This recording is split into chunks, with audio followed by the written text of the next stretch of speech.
Brought to you by Penguin Random House Canada. These Memories Do Not Belong to Us, a Constellation Novel by Yiming Ma. Performed by Will Dow, Jeremy Ong Jones, David Shih, Cindy Kay, Brian Nishii, Jeanne Sakata, Catherine Ho, Francois Chau, Eunice Wong, Kenneth Lee, Reuben Wee, Sura Su, James Chen, and Jennifer Lim. For survivors and the stories that saved me. Message from owner. When I was a boy, my mother used to tell me stories of a world before memories could be shared between strangers.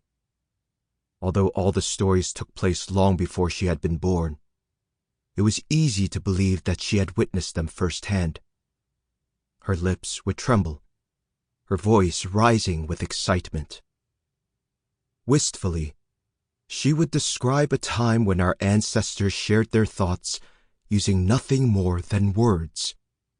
Such a primitive tool to allow others to experience their most vivid personal memories.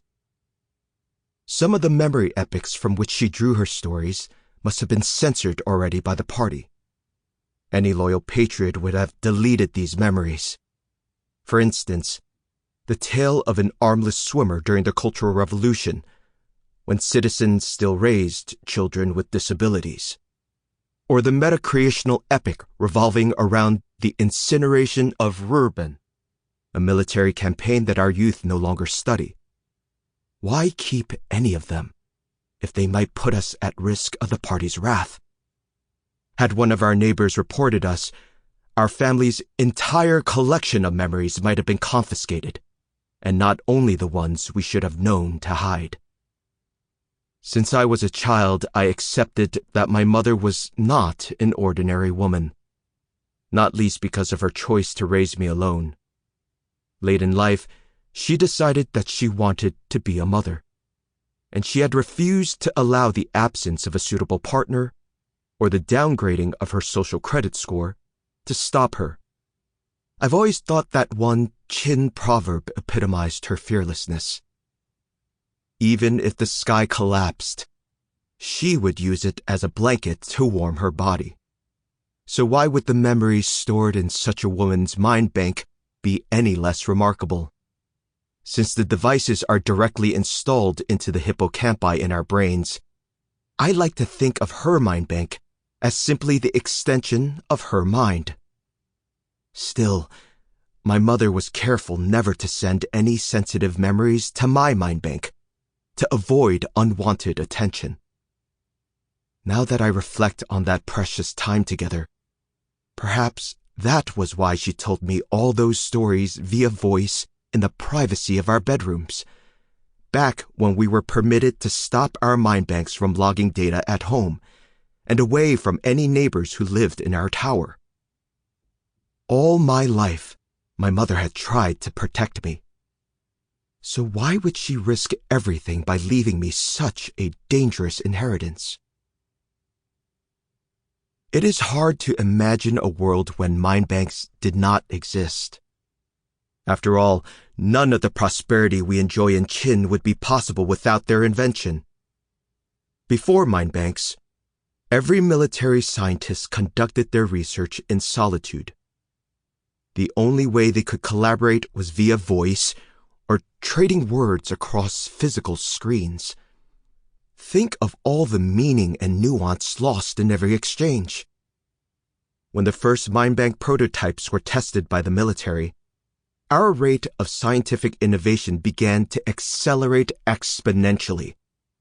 Without them, it is doubtful whether Chin would have been able to defend itself against the Western powers that oppressed our ancestors, much less crush our enemies once and for all in the war.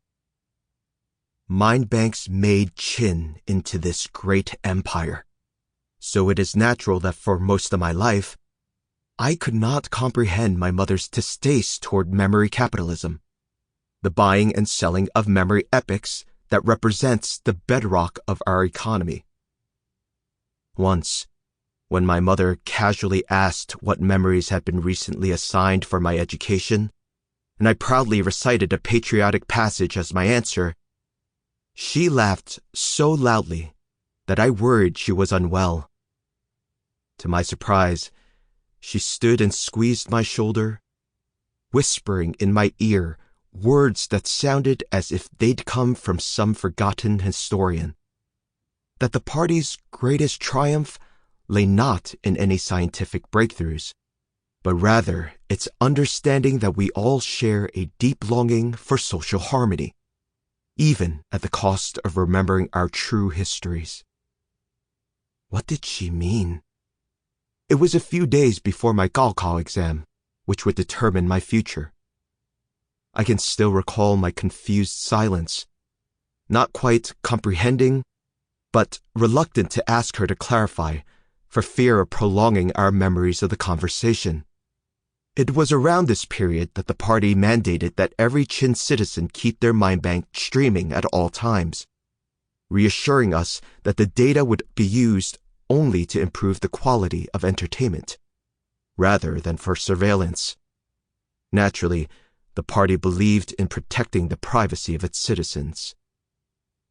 Another time in my youth, I asked if my mother might allow me to explore her mind bank, and to my surprise, she refused.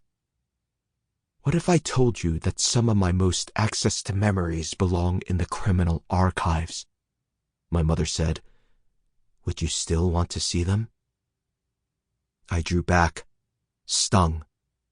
Walking away, I assumed that her response had been sarcastic, because she wanted her son to work hard to build his own wealth of memories. It wasn't until 10 moons ago that I revisited that conversation, on the day my mother breathed her last, and her mind bank transferred to me her entire collection of memory epics, including those that had inspired the bedtime stories from my childhood. For a long time, I did not dare open my inheritance. Irrespective of the fact that the memories had been sent automatically, the Qin estate laws had recently been revised so that all passed-down assets would be stored and eventually reviewed by the censors. Once processed, if any part of the inheritance became flagged by the party, who knew what punishment would descend upon me? But when I ultimately entered the memories, compelled by the grief of losing my mother and the guilt of avoiding her final gift, I was stunned by what I found. Certain memories were so corrupted during the transfer that my mind bank restarted upon trying to access them. But the stories she did successfully send reflect the very journey of how Qin became the glorious empire where I and my fellow citizens live. And despite their illicit nature, am I shocked that my mother would possess such a collection? I could not resist. I proceeded to experience every single memory. The party may not want us to remember our past, but this history is too important to keep hidden within my family. Given the imminent advancements in mind bank technology, I would not be surprised if the rumors are true, and the party will soon be able to search across all devices and delete any seditious memories, even if they were never uploaded onto any public cloud. It is a matter of time before my inheritance undergoes its scheduled review by the censors. Surely then, the Red Guards will arrest me and confiscate my mother's stories once and for all. What will be left of her then? Will I even be able to remember her? Growing up, I never met my biological father, so my mother was all I had. I rarely misbehaved, wanting to be a good child to make her proud. Perhaps I still harbor such desires, even after her death. I never want to forget the warmth of her voice, the tenderness with which she used to sing me to sleep Whenever her Sample complete. Ready to continue?